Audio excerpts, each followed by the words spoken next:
من فوائد لا حول ولا قوة إلا بالله. استمعوا لهذه القصة وقولوا لا حول ولا قوة إلا بالله.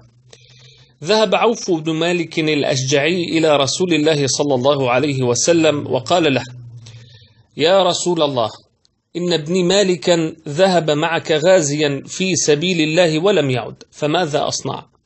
لقد عاد الجيش ولم يعد مالك رضي الله عنه.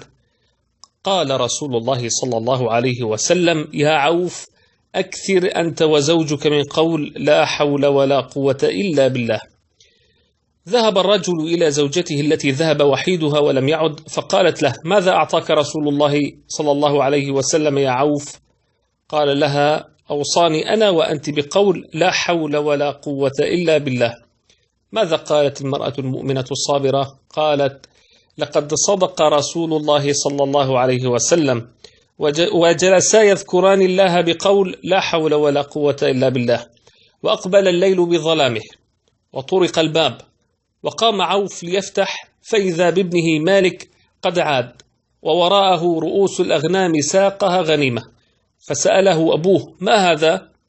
قال: إن القوم قد أخذوني وقيدوني بالحديد وشدوا أوثاقي، فلما جاء الليل حاولت الهروب فلم أستطع لضيق الحديد وثقله في يدي وقدمي، وفجأة شعرت بحلقات الحديد تتسع شيئا فشيئا حتى أخرجت منها يدي وقدمي، وجئت إليكم بغنائم المشركين هذه.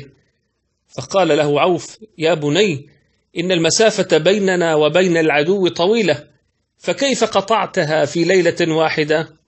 فقال له ابنه مالك: يا أبت، والله عندما خرجت من السلاسل شعرت وكأن الملائكة تحملني على جناحها. سبحان الله العظيم. وذهب عوف إلى رسول الله صلى الله عليه وسلم ليخبره، وقبل أن يخبره قال له رسول صلى الله عليه وسلم: أبشر يا عوف، فقد أنزل الله في شأنك قرآنه، ومن يتق الله يجعل له مخرجا ويرزقه من حيث لا يحتسب، ومن يتوكل على الله فهو حسبه، إن الله بالغ أمره، قد جعل الله لكل شيء قدرا. اعرف أن لا حول ولا قوة إلا بالله كنز من تحت عرش الرحمن، وهي دواء ل99 داء أيسرهم الهم. حتى إذا نويت نشر هذا الكلام انوي به خيرا، لعل الله يفرج لك بها كربة من كرب الدنيا.